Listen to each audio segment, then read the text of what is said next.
जे कांग्रेस रु cross voting हबो बिजू जनता दल रु क्रॉस वोटिंग हबो आपणकर जहाँ भी हेले जेतेबेले दिलीप राय बीजेपी रु इस्तीफा न देइकिरी स्वाधीन प्रार्थी बोली कहउचंती आर माने कोन ता अर्थ होउची जे जेते आपणकर घोड़ा घोड़ा व्यापार हबो से सबुर आपणकर दोष त्रुटि भारतीय जनता पार्टी मुंडर लदा जीवनी ता माने भारतीय जनता पार्टी से काम करुची जे दिलीप राय को घोड़ा व्यापार करी जितेबार साहाय्य करिवो किंतु केही कहिबेनी जे बीजेपी रो प्रार्थी बोली समस्त कहबे स्वाधीन प्रार्थी हिसाब रे दिलीप राय घोड़ा व्यापार करी राज्यसभा शुणु नियम अनुसार गोटे विधायक जी जो दलर विधायक सी तांकर दलर हुईप अनुसार से दलर हुईप को मानिबा कथा किंतु हुईप मानिबे कोन एमाने तो आगुरु कहि सालानी मु माने परोक्षर आपण इंगित कर सालानी जे आमे काहा वोट दउ एथुर आपण जानतु जे निश्चित भाव में घोड़ा व्यापार सरीची एथिरे बीजेडी बीजेपी मु कहिछि बारंबार आपनकर सब इंटरव्यू रे जे दुईटी शरीर आत्मा गोटिए एमाने विगत दिन रे बीजेपी जनता दल बीजेपी को आनिबार एटी साहाय्य करिछि एवं बिजू जनता दल नेता मानकर प्ररोचना रे बीजेपी रे सरकार चलछि आगामी दिन रे मध्ये से माने सेही भले आपण कार्यक्रम को नेबे बिजू जनता नेता मानकर जे पुरुखा नेता जो माने पांड्यान को शरण तांकर असुविधा हबार नाही ए होछि केवल लोक मानको गोटा आखिरे धूଳି जाकिबार ये हूँ प्रयास कांग्रेस सहित आप जो गठबंधन हवा राज्यसभा जो चतुर्थ प्रार्थी को आपणकर जो भाव दत्तेश्वर होता से समर्थन देवाई जो कार्यक्रम करुँच निश्चित भाव में भावुँ केवल लोक देखाणिया कि भितर आप सब डिल सरी जाइए दिलीप राय आज भी लिखि रखु राज्यसभा को जाऊँ से कहते मत ट्रस्ट हिसाब पत्र ट्रस्ट कथा आप पूरा खोलम खोला कहना से समय मो पुओ को सौभिक विश्वाल को कह नहीं राज्यसभा दिलीप राय को ना से समर्थन देदेवे आप दत्त बाबू को देवेनि मो दत्तेश्वर बाबू मो कहवा कथा हूँ जे यहाँ केवल प्रभात विश्वाल प्रश्न नुहे प्रश्न हूँ विजु जनता प्रत्येक कर्मीर कारण पैसा हूँ सारा ओडावासी ए पैसा हूँ विजु जनता जो झाड़ नाड़ देकी परिश्रम देकी रक्त देकी जो मैंने विजु जनता को ठिया करते केवल 2-4 जन ट्रस्ट कर पैसा को फांकी नहीं जावा और नवीन बाबू भाया सरला लोक जो मैंने कहते नवीन बाबू बहुत जाणिकी जब धृतराष्ट्र साजुवे से किसी कहबार ना यही शुणु एगुड़ा सब विजु जनता दल बीजेपी किसी नेता मिसिक पारती आभ्यंतरण भाव में कि मुझे जानी प्रभात विश्वाल जहाँ करुँच आगामी दिन में कौन हम न हम जानी कि ये राज्यसभा प्रश्न उठी किंतु ये जो प्रश्न उठे प्रश्न गुरुत्व निश्चित भाव में अच्छे गोटे ट्रस्ट होकर जे कोठू पैसा आसो कला पैसा आसिक से सब धड़ा हम ये सब कार्यक्रम जो चलता है मुझे कहली जे सारा ओडावासी को 24 वर्ष धरी जो ओडिशा शासन करता विजु जनता दल ये गोटाए पछरु छुरिकाघात करुँच अनुमय हम ना मु तो कहूँ ईडी रेड करुच्ची ईडी कहीं शासक दलर लोक रेड करूनी शासक दल सबू स्वच्छ लोक जे आपणकर ईडी कौन केवल वाशिंग पाउडर हो रही भारत वर्ष सरकार बीजेपी सरकार वाशिंग पाउडर बीजेपी सरकार जो वाशिंग मेसीन कर वाशिंग पाउडर काम करुच्ची ईडी सबू जगह जो देखिए धोवाई चेष्टा कर जो मैंने मानिगले नहीं बीजेपी रे पूरे दो रवींद्र जेना चिटफंड अच्छा निजे आसिक निजे प्रताप चंद्र षडंगी कहते जे आज्ञा ना थिला केस निजे पूर्व भाषण गुड़ा देखिए प्रताप षडंगी जो बीजेपी जो आप विरोध कहते आज्ञा ये आप कन्विक्टेड एवं कहते कन्विक्टेड है जो नुआपड़ा उपनिर्वाचन चलता आम आपण पाक आसलु आलोचना करूँ से प्रेडिक्शन करते बीजेडी से भल स्थिति था चर्चा होता है बीजेडी नुआपड़ा जितब नवीन पट्टनायक बोधे से बेईमान कही सारी जय ढोलकिया को किंतु सब परिशेष में आपंकर प्रेडिक्शन ठीक है जय ढोलकिया जितले तेणु बर्तमान जो चर्चा होची जे दिलीप राय हारीजे बोली आपण कौन मत रखिए राज्यसभा निर्वाचन में दिलीप राय जितबे ना दिलीप राय जितबे जहाँ मुझे बहुत खुशी जे आप मन रखिंट जे आम गोटे प्रेडिक्शन करते आप कहते ना ये बीजेडी तो भल स्थित अच्छी आपण खाली नुहति पूरा ओडिशा रे बहुत आपणकर राजनीतिक दल मैंने अन्य मैंने समस्ते कहते जे बिजु जनता दल निश्चय भाव जीते जाऊँगी कारण जय ढोलकिया जे जी आपणकर ठिया हे सी होती आपणकर जी चली जाइए विधायक तांकर पुओ समस्ते भावुले कि गोटे परवर्तित परिस्थिति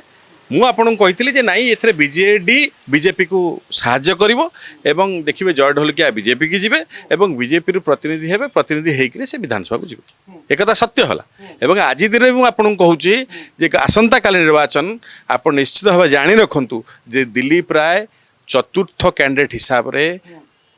राज्यसभा को जाउछन केमिति जाउछन आहार गणित आगुरु अंक कसा सरीची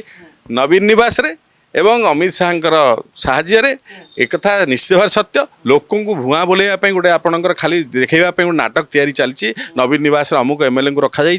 भारतीय जनता पार्टी एमएलए को पारादीप रखा कांग्रेस एमएलए को किसी नहीं पलैले भक्त दास मु जानी जे कांग्रेस रु क्रॉस वोटिंग हम बिजू जनता दल रु क्रॉस वोटिंग हम आपणकर जहाँ भी हेले ଯେତେବେଳେ ଦିଲ୍ଲୀପ ରାୟ ବିଜେପିରୁ ଇସ୍ତଫା ନ ଦେଇକିରି ସ୍ୱାଧୀନ ପ୍ରାର୍ଥୀ ବୋଲି କହୁଛନ୍ତି ଆର ମାନେ କ'ଣ ତା ଅର୍ଥ ହେଉଛି ଯେ ଯେତେ ଆପଣଙ୍କର ଘୋଡ଼ା ବେପାର ହେବ ସେ ସବୁର ଆପଣଙ୍କର ଦୋଷ ତ୍ରୁଟି ଭାରତୀୟ ଜନତା ପାର୍ଟି ମୁଣ୍ଡରେ ଲଦାଯିବନି ତା ମାନେ ଭାରତୀୟ ଜନତା ପାର୍ଟି ସେ କାମ କରୁଛି ଯେ ଦିଲ୍ଲୀପ ରାୟଙ୍କୁ ଘୋଡ଼ା ବେପାର କରି ଜିତେଇବାରେ ସାହାଯ୍ୟ କରିବ କିନ୍ତୁ କେହି କହିବେନି ଯେ ବିଜେପିର ପ୍ରାର୍ଥୀ ବୋଲି ସମସ୍ତେ କହିବେ ସ୍ୱାଧୀନ ପ୍ରାର୍ଥୀ ହିସାବରେ ଦିଲ୍ଲୀପ ରାୟ ଘୋଡ଼ା ବେପାର କରିକି ରାଜ୍ୟସଭାକୁ ପଶିଗଲେ ଏଭଳିଆ ଗୋଟେ ଯେଉଁ ଆପଣଙ୍କର ଦୋଷର ଉପରୁ ମୁକ୍ତି ରହିବା ପାଇଁ ଦୋଷର ଉପରୁ କ୍ଷାନ୍ତ ରହିବା ପାଇଁ ସେ ଜିନିଷଟା ଗୋଟେ ଆପଣଙ୍କର ତିଆରି କରାଯାଇଛି ଯେଉଁଦିନ 2-4 ଦିନ 5 ଦିନ ତଳେ ଦେଖିବ ଅମିତ ଶାହ ଆସିଥିଲେ ଅମିତ ଶାହ ଯେଉଁଦିନ ଆସିକି ଚାଲିଗଲେ ଓଡ଼ିଶା ଏ ସମୟରେ କାହିଁକି ଆସିଲେ କ'ଣ ପାଇଁ ଆସିଲେ କିଏ ତାଙ୍କୁ ଭେଟିଲେ ତାପରେ ରବୀନ୍ଦ୍ର ଜେନା କେମିତି ଗଲେ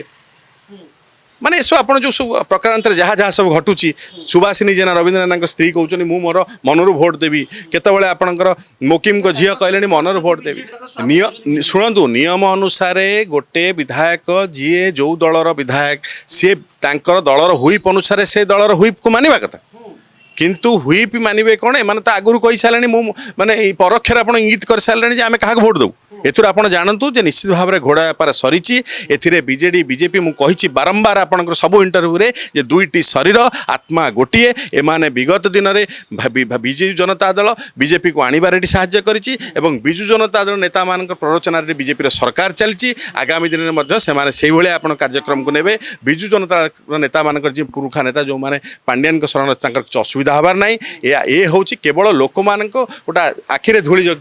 ଜାଙ୍କିବାର ଏ ହେଉଛି ପ୍ରୟାସ ବିଜୁ ଜନତା ଦଳ ସ୍ୱଚ୍ଛ ନୁହଁ କି ଭାରତୀୟ ଜନତା ପାର୍ଟି ବିଜୁ ଜନତା ଦଳ ଦୁଇ ଜଣ କହିଛି ଯେ ଗୋଟିଏ ଶରୀର ଦୁଇଟି ଶରୀର ଗୋଟିଏ ଆତ୍ମା ଏଭଳି ପରିପ୍ରେକ୍ଷୀରେ କଂଗ୍ରେସ ସହିତ ଆପଣଙ୍କର ଯେଉଁ ଗଠବନ୍ଧନ ହେବା ରାଜ୍ୟସଭା ପାଇଁ ଯେଉଁ ଚତୁର୍ଥ ପ୍ରାର୍ଥୀଙ୍କୁ ଆପଣଙ୍କର ଯେଉଁଭଳି ଭାବେ ଦତ୍ତେଶ୍ୱର ହୋତାଙ୍କୁ ସେମାନେ ସମର୍ଥନ ଦେବା ପାଇଁ ଯେଉଁ କାର୍ଯ୍ୟକ୍ରମ କରୁଛନ୍ତି ଏଇଟା ନିଶ୍ଚିତ ଭାବରେ ଭାବୁଛି କେବଳ ଲୋକ ଦେଖାଣିଆ କିନ୍ତୁ ଭିତରେ ଆପଣଙ୍କର ସବୁ ଡିଲ୍ ସରିଯାଇଛି ଆଉ ଦିଲ୍ଲୀପ ରାୟ ମୁଁ ଆଜି ବି ଲେଖି ରଖନ୍ତୁ ଯେ ରାଜ୍ୟସଭାକୁ ଯାଉଛନ୍ତି ଦେଖନ୍ତୁ ଜଣେ ରାଜନୈତିକ ଦଳର ମୁଁ ଜଣେ କାର୍ଯ୍ୟକର୍ତ୍ତା ହିସାବରେ ଅନ୍ୟ କୌଣସି ରାଜନୈତିକ ଦଳର କ'ଣ କରାଗଲା କ'ଣ ତାଙ୍କ ଟ୍ରଷ୍ଟ କଲେ ସେସବୁରେ ମତ ଦେବାର ମୋର ନିଶ୍ଚିତ ଭାବରେ ଅଗ୍ରାଧିକାର ନାହିଁ କିନ୍ତୁ ଜଣେ ରାଜନୈତିକ ଅନୁରାଗୀ ହିସାବରେ ଜଣେ ଆଲୋଚକ ହିସାବରେ ମୁଁ ଏତିକି ମାତ୍ର କହିବି ଯେ ବିଜୁ ଜନତା ଦଳର ଯେଉଁ ବିରାଟ ଫଣ୍ଡ ଯେଉଁ 24 ବର୍ଷ କୁଶାସନର ଯେଉଁ ବିରାଟ ବହୁତ ପଇସା ସେମାନେ ଅକମ୍ପ ପଇସା ଯେଉଁ ସାଇତିକି ରଖିଛନ୍ତି ବିଭିନ୍ନ ବେନାମୀ ନାମରେ ସେ ନିଶ୍ଚିତ ଭାବରେ ଗୋଟେ ଟ୍ରଷ୍ଟ କରିକି ସେମାନେ କରୁଥାଇପାରନ୍ତି ଯାହା ଆଜି ପ୍ରଭାତ ବିଶ୍ୱାଳ ପରୋକ୍ଷରେ ଇଙ୍ଗିତ କରୁଛନ୍ତି ଏବଂ ସେ କହୁଛନ୍ତି ଏପର୍ଯ୍ୟନ୍ତ ମୋତେ ସେ ଟ୍ରଷ୍ଟର ହିସାବ ପତ୍ର ଟ୍ରଷ୍ଟର କଥା ଆପଣ ପୁରା ଖୋଲମ ଖୋଲା କହିନାହାନ୍ତି ସେ ସମୟରେ ମୋ ପୁଅକୁ ସୌଭିକ ବିଶ୍ୱାଳକୁ କହିବି ନାହିଁ ରାଜ୍ୟସଭାରେ ଦିଲ୍ଲୀପ ରାୟଙ୍କୁ ନହେଲେ ସେ ସମର୍ଥନ ଦେଇଦେବେ ଆପଣଙ୍କର ଆଉ ଦତ୍ତ ବାବୁଙ୍କୁ ଦେବେନି ମୋ ଦତ୍ତେଶ୍ୱର ବାବୁଙ୍କୁ ମୋ କହିବା କଥା ହେଉଛି ଯେ ଏଇଟା କେବଳ ପ୍ରଭାତ ବିଶ୍ୱାଳଙ୍କର ପ୍ରଶ୍ନ ନୁହେଁ ଏ ପ୍ରଶ୍ନ ହେଉଛି ବିଜୁ ଜନତାର ପ୍ରତ୍ୟେକଟି କର୍ମୀର କାରଣ ଏ ପଇସା ହେଉଛି ସାରା ଓଡ଼ିଶାବାସୀଙ୍କର ଏ ପଇସା ହେଉଛି ବିଜୁ ଜନତାର ଯେଉଁ ଝାଳ ନାଳ ଦେଇକି ପରିଶ୍ରମ ଦେଇକି ରକ୍ତ ଦେଇକି ଯେଉଁମାନେ ବିଜୁ ଜନତାକୁ ଠିଆ କରିଥିଲେ କେବଳ 2-4 ଜଣ ଟ୍ରଷ୍ଟ କରିଦେଇକି ପଇସାକୁ ଫାଙ୍କି ନେଇଯିବା ଏବଂ ନବୀନ ବାବୁଙ୍କ ଭଳିଆ ସରଳା ଲୋକ ଯେଉଁମାନେ କହୁଛନ୍ତି ନବୀନ ବାବୁ ବହୁତ ଜାଣିକି ଯଦି ଧୃତରାଷ୍ଟ୍ର ସାଜୁଥିବେ ସେଥିରେ ଆଉ କିଛି କହିବାର ନାହିଁ ମୋ କହିବା କଥା ହେଉଛି ଜଣେ ରାଜନୈତିକ ଅନୁରାଗୀ ହିସାବରେ ତାଙ୍କ ଦଳର କୌଣସି ଆଭ୍ୟନ୍ତରୀଣ କଥା ମୁଁ କହିପାରିବି କିନ୍ତୁ ଯେହେତୁ ଓଡ଼ିଶାର ସମ୍ପତ୍ତି ଯଦି ବେଆଇନ ପଇସା ନେଇକି ରଖିଥିବେ କେଉଁ ଜାଗାରେ ଟ୍ରଷ୍ଟକୁ ନେବା ପାଇଁ ଯେଉଁ କଥା ପ୍ରଭାତ ବିଶ୍ୱାଳ କହୁଛନ୍ତି ନିଶ୍ଚିତ ଭାବରେ ଏଇଟା ହେଉଛି ଓଡ଼ିଶାର ଲୋକମାନଙ୍କ ପ୍ରତି ନିଶ୍ଚିତ ଭାବରେ ଗୋଟାଏ କୁଠାରଘାତ ହେଇଛି ଲୋକଙ୍କୁ ପଛରୁ ଛୁରିକାଘାତ ହେଇଛି ରାଜ୍ୟସଭା ନିର୍ବାଚନରେ ଶୁଣନ୍ତୁ ଯେତେବେଳେ ପ୍ରଭାତ ବିଶ୍ୱାଳ ଅନନ୍ୟ ହେଲେ ବହିଷ୍କାର ହେଲେ ଯେପର୍ଯ୍ୟନ୍ତ ତାଙ୍କ ଦଳରେ ଥିଲେ ସିଏ ମଧ୍ୟ ସେଥିରେ ଭାଗିଦାରୀ ଥିଲେ ସିଏ ବି ଚିଟଫଣ୍ଡରେ ଥିଲେ ତେଣୁ ସିଏ ଯେତେବେଳେ ଦେଖିଲେ ଯେ ତାଙ୍କୁ ଚିଟଫଣ୍ଡ ଯେତେବେଳେ ପୁରା ହେଇ ତାଙ୍କର ଅସମ୍ମାନ କରାଇ ତାଙ୍କୁ ଜେଲକୁ ପଠାଯାଇ ତାଙ୍କର ରାଜନୈତିକ କ୍ୟାରିୟରକୁ ନଷ୍ଟ କରାଗଲା ସେଥିରେ ସିଏ ଚାହିଁଲେ ଯେ ଉତ୍କ୍ଷିପ୍ତ ହେଇକରି ଯେ ତାଙ୍କର ମଧ୍ୟ କିଛି ତ୍ରୁଟି ବାହାର କରିବା ପାଇଁ ପାଣ୍ଡିଆନଙ୍କର ବା ନବୀନଙ୍କର ବା ବିଜୁ ଜନତା ଦଳର ସେ ବାହାର କରିକି ଦେଲେ ତେଣୁକରି ଏଇ ଶୁଣନ୍ତୁ ଏଗୁଡ଼ା ସବୁ ବିଜୁ ଜନତା ଦଳ ବିଜେପିର କିଛି ନେତା ମିଶିକିରି ସେମାନେ କରୁଥାଇପାରନ୍ତି ଆଭ୍ୟନ୍ତରୀଣ ଭାବରେ କିନ୍ତୁ ମୁଁ ଜାଣିଛି ପ୍ରଭାତ ବିଶ୍ୱାଳ ଯାହା କରୁଛନ୍ତି ଆଗାମୀ ଦିନରେ କ'ଣ ହେବ ନ ହେବ ମୁଁ ଜାଣିନି କିନ୍ତୁ ଏ ରାଜ୍ୟସଭା ପାଇଁ ଏ ପ୍ରଶ୍ନ ଉଠିଛି କିନ୍ତୁ ଏଇ ଯେଉଁ ପ୍ରଶ୍ନଟି ଉଠେଇଛନ୍ତି ପ୍ରଶ୍ନର ଗୁରୁତ୍ୱ ନିଶ୍ଚିତ ଭାବରେ ଅଛି ଯେ ଗୋଟେ ଟ୍ରଷ୍ଟ ହେଇକିରି ଯେ କେଉଁଠୁ ପଇସା ଆସିବ କଳା ପଇସା ଆସିକି ସେ ସବୁ ଧଳା ହେବ ଏସବୁ କାର୍ଯ୍ୟକ୍ରମ ଯେଉଁ ଚାଲୁଥାଏ ମୁଁ କହିଲି ଯେ ସାରା ଓଡ଼ିଶାବାସୀଙ୍କୁ 24 ବର୍ଷ ଧରି ଯେଉଁ ଓଡ଼ିଶା ଶାସନ କରିଥିଲା ବିଜୁ ଜନତା ଦଳ ଏ ଗୋଟାଏ ପଛରୁ ଛୁରିକାଘାତ କରୁଛି ବୋଲି ଏଟା ଅନୁମୟ ହେବ ଇଡି ନାଇଁ ମୁଁ ତ କହୁଛି ଯେ ଇଡି ରେଡ୍ କରୁଛି ଇଡି କାହିଁକି ଶାସକ ଦଳର ଲୋକଙ୍କୁ ରେଡ୍ କରୁନି ଶାସକ ଦଳଙ୍କ ସବୁ ସ୍ୱଚ୍ଛ ଲୋକ ଯେ ଆପଣଙ୍କର ଇଡି କ'ଣ କେବଳ ୱାସିଂ ପାଉଡର ହେଇକି ରହିଛି ଭାରତବର୍ଷ ସରକାରଙ୍କର বিজেপি সরকারଙ୍କର ওয়াশিং পাউডর বিজেপি সরকার যে ওয়াশিং মেସିନ୍ କରିଛନ୍ତି ଏଥିରେ ওয়াশিং ପାଉଡର କାମ କରୁଛି ଇଡି ସବୁ ଜାଗାରେ ଯୋଉଠି ଦେଖିବେ ତାଙ୍କୁ ଧୋଇବା ପାଇଁ ଚେଷ୍ଟା କରିବ ଯୋଉମାନେ ମାନିଗଲେ ତାଙ୍କୁ ନେଇକିରି ବିଜେପିରେ ପୁରେଇ ଦେବ ରବୀନ୍ଦ୍ର ଜେନା ଚିଟଫଣ୍ଡରେ ଅଛନ୍ତି ନିଜେ ଆସିକିରି ପ୍ରତାପ ଚନ୍ଦ୍ର ଷଡ଼ଙ୍ଗୀ କହୁଛନ୍ତି ଯେ ଆଜ୍ଞା ତାଙ୍କ ନାଁରେ ଥିଲା କେସ୍ ନିଜେ ପୂର୍ବ ଭାଷଣ ଗୁଡ଼ା ଦେଖିବେ ପ୍ରତାପ ଷଡ଼ଙ୍ଗୀ ଯେତେବେଳେ ବିଜେପିରେ ଯେତେବେଳେ ଆପଣଙ୍କର ବିରୋଧ ହେଇ କହୁଛନ୍ତି ଯେ ଆଜ୍ଞା ଇଏ ଆପଣଙ୍କର କନଭିକ୍ଟେଡ୍ ଏବେ କହୁଛନ୍ତି କନଭିକ୍ଟେଡ୍ ହେଇନାହାନ୍ତି ତାଙ୍କ ନାଁରେ କେସ୍ଟା ଅଛି ଯେପର୍ଯ୍ୟନ୍ତ କେସ୍ ଚାଲିଛି ତେଣୁକରି ସିଏ ଡରରେ ଭୟରେ ପ୍ରତାପ ଷଡ଼ଙ୍ଗୀ କହୁଥିଲେ ଥାଇପାରନ୍ତି କିନ୍ତୁ ଯେତେବେଳେ ଚିଟଫଣ୍ଡ ସ୍କାମର ଗୋଟା ଲୋକଟାକୁ ନେଇକିରି ଯୋଉ ଲୋକକୁ ଟିକେଟ୍ ଦେଲାନି ବିଜେଡି ସେ ଲୋକକୁ ବିଜେପି ନେଇ ପୁରେଇକି ତାକୁ ସ୍ୱଚ୍ଛ କରିଦେବ କାରଣ ଇଡି ଜରିଆରେ ଇଡି ହେଉଛି ମୁଁ କହିଛି ବାରମ୍ବାର ୱାସିଂ ପାଉଡର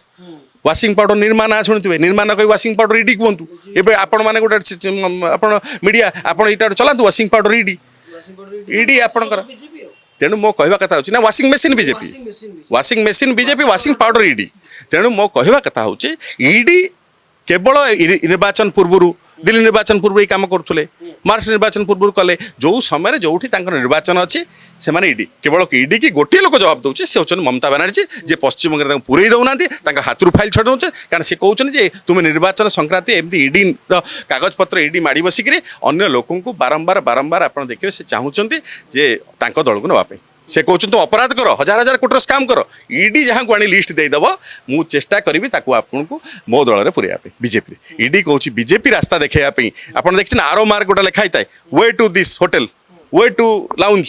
ଏଇଟା ହେଉଛି ୱେ ଟୁ ବିଜେପି ଇଡି ସେଇ ପୋଷ୍ଟଟାକୁ ଧରିକି ଠିଆ ହେଇଛି ସେ ଆରୋ ମାର୍କଟାକୁ ଯିଏ ନ ଯିବ ତାକୁ ନେଇକି ଗାତରେ ପୁରେଇଦେବ ଏ ଇଡି ଡର ହେଉଛି ସଞ୍ଜୀବ ମହାନ୍ତିଙ୍କ ଘରେ କାହିଁ ପଶିଲା ସଞ୍ଜୀବ ମଲ୍ଲିକଙ୍କ ଘରେ କାହିଁ ପଶିଲା ସଞ୍ଜୀବ ମଲ୍ଲିକଙ୍କ ଘରେ ପଶିବାର କାରଣ ହେଲା ଯେ ଇଡି ଭୟ ଦେଖେଇବ ସେ ମାନି ନାହାନ୍ତି ତାପରେ ମାନିବେ ତାପରେ ରାଜ୍ୟସଭାରେ ଦେଇଦେବେ ଭୋଟଟା ଯାହାକୁ କୁହାଯାଏ ଭୋଟ ଦେବା ପାଇଁ ଇଏ ହେଉଛି ଇଡି ଦ୍ୱାରା ପ୍ରେସରାଇଜ୍ କରିବା ଏ ଆପଣ ଧରିକି ଚାଲନ୍ତୁ ଆମେ କେବଳ ଓଡ଼ିଆ ଲୋକ ସରଳ ଲୋକ କିନ୍ତୁ ଓଡ଼ିଆ ଲୋକ ବୋକା ନୁହନ୍ତି ସବୁ ଦେଖୁଛନ୍ତି ଠିକଣା ସମୟରେ ଜବାବ ଦେବେ ତାହେଲେ ଆମେ ଏହା କହିପାରିବା ଶେଷ ପ୍ରଶ୍ନରେ ଯେ ରାଜ୍ୟସଭାରେ ଜିତ୍ ନିଶ୍ଚିତ ଭାବରେ ମୁଁ ଆଜି କହିଦେଉଛି ଦିଲ୍ଲୀପ ରାୟଙ୍କ ଜିତ୍ ଭାରତୀୟ ଜନତା ପାର୍ଟି ବିଜୁ ଜନତା ଦଳ କଂଗ୍ରେସ ମିଶିକି ତାର ସବୁ ସ୍ଥିର କରିସାରିଛନ୍ତି ନହେଲେ ଜଣେ ସ୍ୱାଧୀନ ପ୍ରାର୍ଥୀଙ୍କୁ ଜଣେ ବିଜେପି ପ୍ରାର୍ଥୀଙ୍କୁ ସ୍ୱାଧୀନ ପ୍ରାର୍ଥୀ କହିବାରେ ବିଜେପି କାହିଁକି ଏଭଳିଆ ଗୋଟେ ଘୋଷଣା କଲା ଯାହାକୁ ନେଇକି ସଂଶୟ ସାରା ଓଡ଼ିଶାରେ ସୃଷ୍ଟି ହେଇଛି